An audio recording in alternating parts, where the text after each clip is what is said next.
July 4. నీ ప్రజలు నీయందు సంతోషించినట్లు నీవు మరలా మమ్మను బ్రతికింపవా. కీర్తన 85:6. తిరుగుబాటు స్థితి చాలాసార్లు క్యాన్సర్ వలె ఉంటుంది. అది మనలో ఉన్నదని మనకు తెలియకపోవచ్చు. మనం ఆత్మీయంగా చల్లబడిన స్థితికి క్రమంగా చేరి మనము ఎంత శరీర సంబంధమైన వారమయ్యామో గ్రహించలేకపోవచ్చు. అప్పుడు దేవుని చేత పంపబడిన దుఃఖము లేదా అకస్మాత్తుగా సంభవించిన కష్టము లేక దేవుని ప్రవక్త స్వరమే మనల్ని మేల్కొల్పవలసి వచ్చును. అప్పుడు మాత్రమే మనం ఈ వాగ్దానాన్ని పట్టుకొనగలం. నేను దప్పిగల వాని మీద నీళ్లను, ఎండిన భూమి మీద ప్రవాహ జలములను కుమ్మరించెదను. యెషయా 44:3. దేవుని వాక్యం పట్ల నాకున్న ఉత్సాహాన్ని కోల్పోయినప్పుడు, నా ప్రార్థన జీవితం నిశ్చలమైన దినచర్యలోకి లేదా పూర్తిగా తప్పిపోయినప్పుడు, నా మొదటి ప్రేమను విడిచిపెట్టినప్పుడు నాకు పునరుజ్జీవనం అవసరం.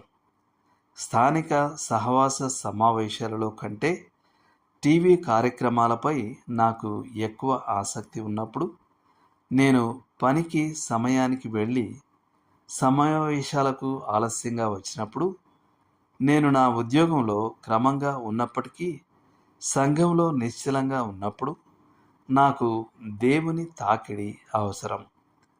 నేను ప్రభువు కోసం చేయడానికి ఇష్టపడని పనిని డబ్బు కోసం చేయడానికి సిద్ధంగా ఉన్నప్పుడు, నేను ప్రభువు పని కంటే స్వప్రయోజనాల కోసం ఎక్కువ డబ్బు ఖర్చు చేసినప్పుడు నాకు పునరుజ్జీవనం అవసరం.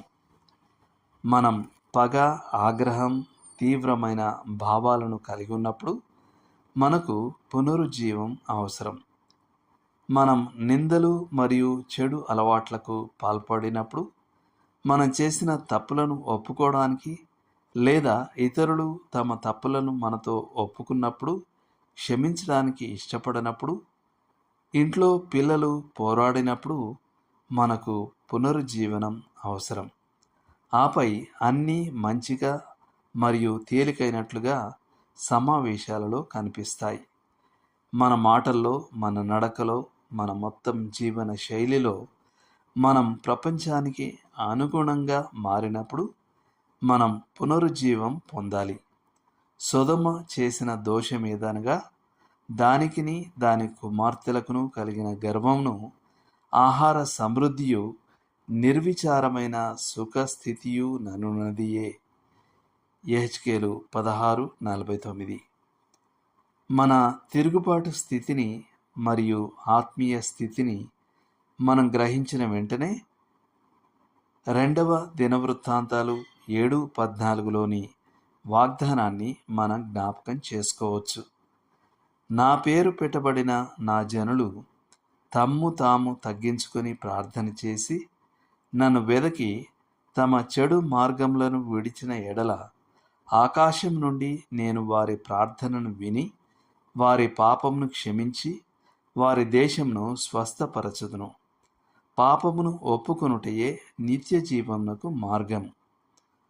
పరిశుద్ధమైన ఓ దేవా, నిత్య జీవము నీ నుండి వస్తుంది. ఆ నిత్య జీవమును నాకు అనుగ్రహింపము. నీ వాక్యమునందు మా అవసరములను నీవు తీర్చుదువు అని వాగ్దానం కలదు. ఓ ప్రభువా, నీ దీవెనలు మాపైన ఉంచుమని వినయపూర్వకంగా వేడుకొనుచున్నాను. జె. Edwin or. దేవుడు మిమ్మను దీవించును గాక.